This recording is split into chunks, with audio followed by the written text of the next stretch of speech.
Hoje é um dia bastante especial de constelação.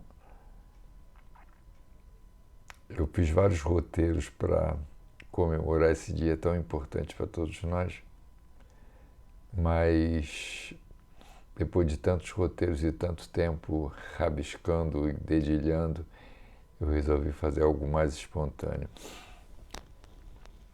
Hoje é dia 6 de maio de 2022 e fazem 18 anos exatamente que eu comecei a atender em constelação em 6 de maio de 2004. E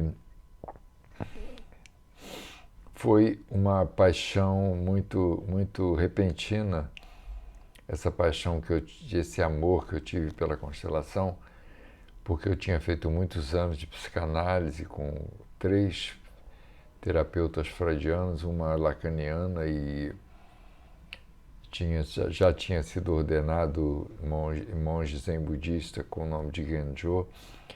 Então, essa associação de meditação, não exatamente de zen budismo, mas sobretudo do que o zen budismo me deu, que é a meditação.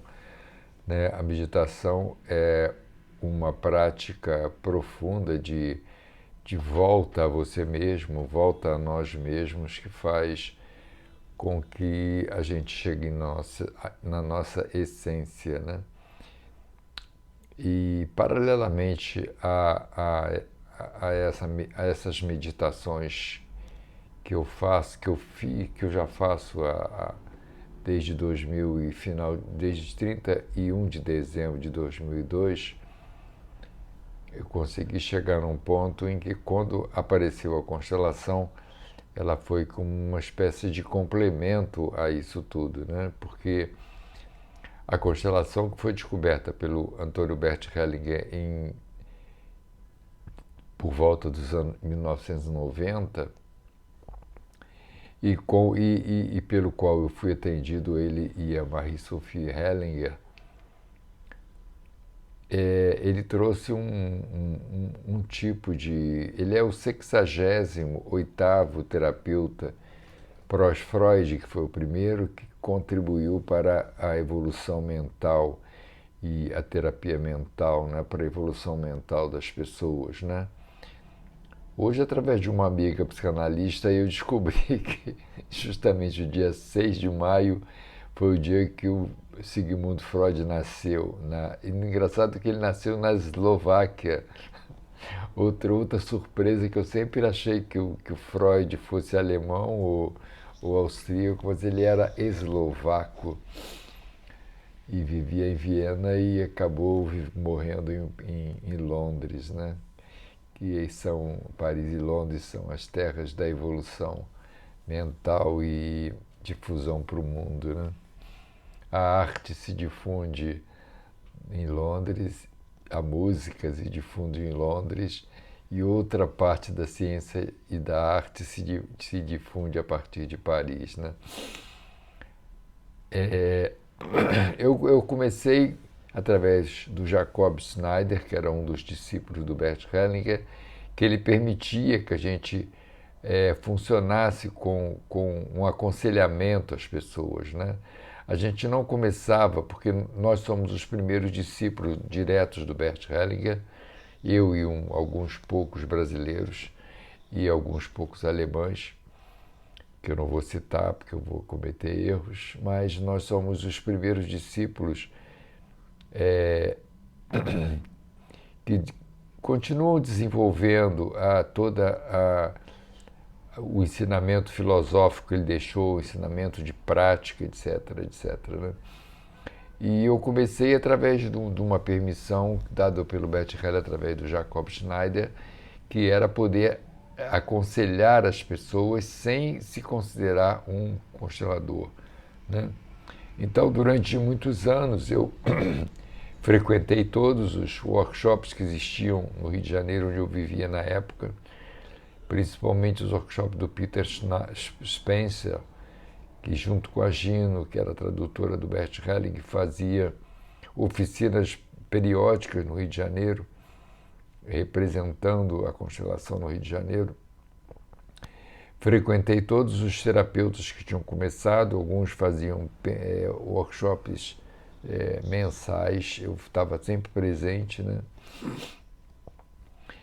E com o tempo eu comecei a atender um ano depois de forma mais efetiva, 2 anos depois, porque ao mesmo tempo que eu frequentava os workshops e desenvolvia pesquisa através de centenas de seminários que o Bert Helling deixou, né? Bert Helling, depois eu fiz uma pós-graduação com a Ursula Frank, que foi a alemã que fez a primeira tese de doutorado em constelação familiar sistêmica pela Universidade de Munique.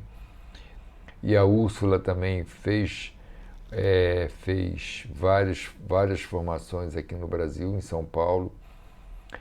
E a Úrsula foi uma surpresa, porque quando eu a conheci pela primeira vez, ela falava um português fluente e era casada com um americano, era alemã, então era uma coisa que eu não entendia, mas depois eu descobri que ela tinha sido casada com um brasileiro, então ela falava um português sem acento, né, sem influência, etc. Então, durante muitos anos, eu primeiro frequentei a oficina da Esther Frankel, que foi a brasileira judia de formação alemã que trouxe o Bert Helling pela primeira vez ao Brasil nos anos 90. A Esther Frankel também, fiz formação com ela, ela também me constelou várias vezes, mas a Esther Frankel já se foi. Em 2019, o Bert Helling, que também tinha feito formação com ele, também já se foi. E por incrível que pareça, a Úrsula e o Tomás, a Ursula Frank e o Tomás, que eram 2 consteladores que também fizeram formação no Brasil, abandonaram a constelação por uma causa maior, né? Então,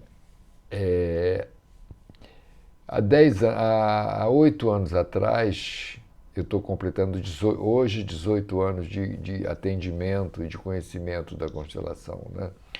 Mas 10 anos depois que eu atendi, depois que eu fiz formação, depois que eu aprendi, depois que eu desenvolvi, tive mais de 3.000 clientes, eu criei um método online do qual eu poderia atender em qualquer lugar do mundo, né? Poderia atender em qualquer cidade do mundo em que tivesse acesso à internet, né? Que praticamente todo mundo ocidental. Então eu, não por um acaso, não de propósito, não por nenhum motivo oficial, eu acabei voltando para a minha cidade de Petrópolis, que é uma cidade imperial, que tem uma das maiores catedrais católicas de uma cidade que não seja capital, né? Catedral São Pedro de Alcântara, uma cidade turística que morou Dom Pedro II, tinha casa de férias da Princesa Isabel. A Lei Áurea foi escrita aqui na cidade, etc. E praticamente uma quantidade enorme de pessoas intelectuais, artistas e músicos do Rio de Janeiro tem uma casa nas montanhas de Petrópolis, né? Eu acabei voltando para a minha cidade e atendo aqui desde há coisa de 5 anos. Voltei para cá em outubro de 2017, né? Durante esses 5 anos que eu estou aqui desenvolvendo esse trabalho, eu contei com algumas pessoas que têm sido muito importantes para mim, como a Débora Carvalho, que na verdade mora numa cidade do interior do Paraná, e a Isabela Ritz, que é uma jovem do Rio de Janeiro, que mora também agora em Petrópolis, que faz a operacional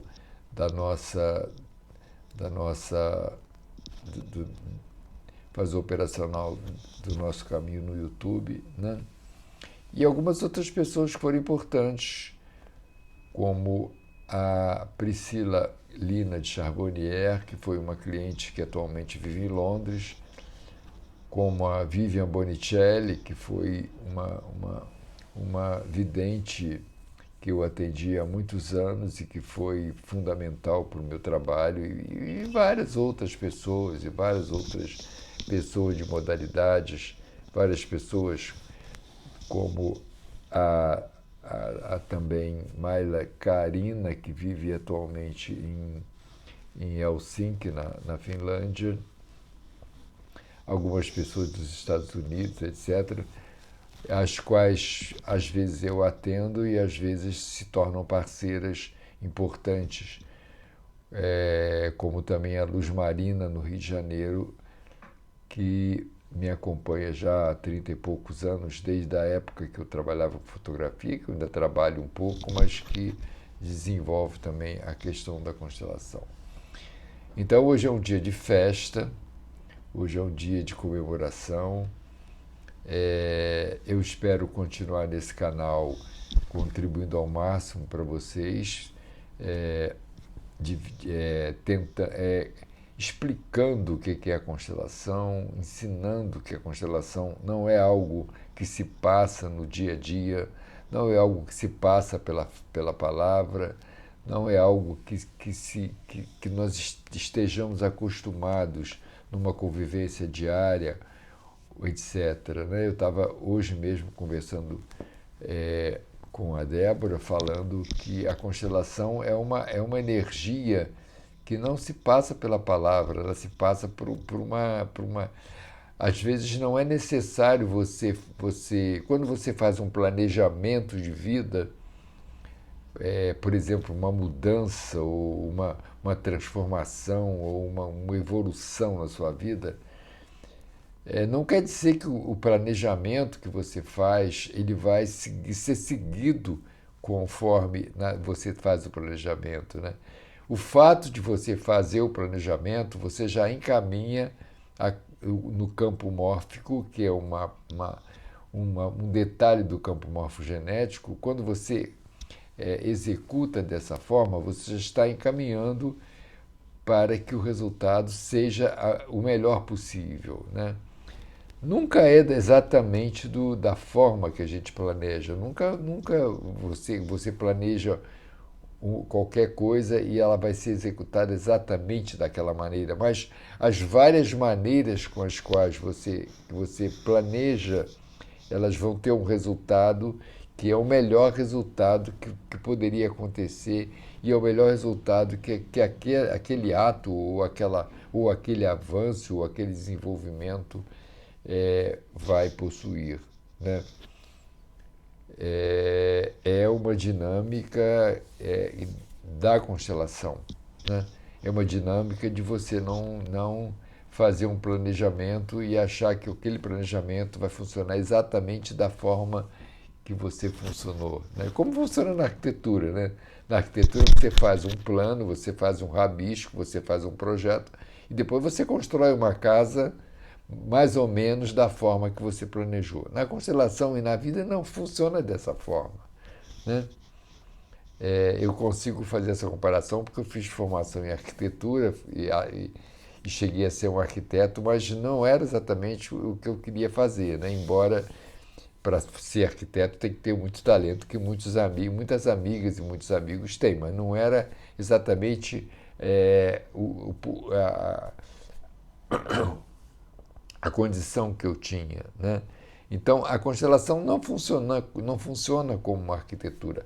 Ela funciona mais ou menos como se fosse um jardineiro. Ou seja, você descobre como é que funciona a planta, você descobre, curte o caroço ou curte a semente, você planta, você tem a experiência dela nascer ou não nascer, dela crescer ou não crescer, e depois você tem que esperar que ela funcione a partir do momento em que você desenvolveu todo aquele processo de cultivo, de botar uma terra boa, de molhar com frequência, etc., para que ela cresça, né?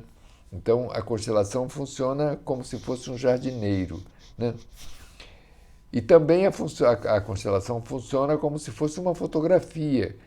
Quer dizer, meu avô foi jardineiro e eu me dediquei à fotografia. Então eu tenho esses dois esses dois encaminhamentos que me facilitam. O que é a fotografia? A fotografia, você acontece várias coisas durante o dia e tem uma foto que representa aquele dia, né? Tem uma foto que exprime aquele fato, tem uma foto que exprime uma ação, tem umas fotos que exprimem um acontecimento, né?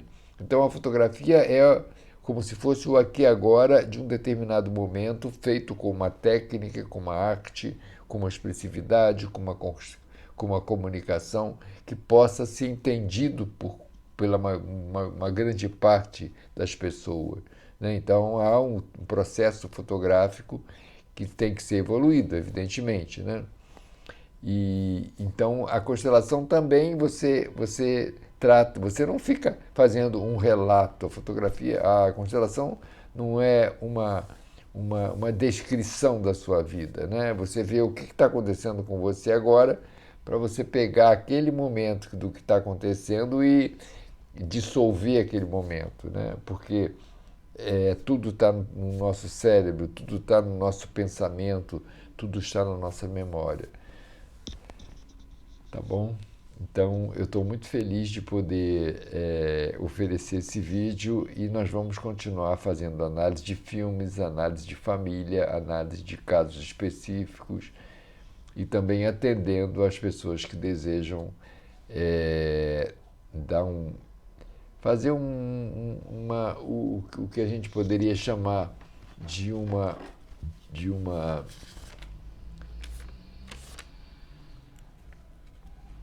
mudança de paradigma, digamos assim, né?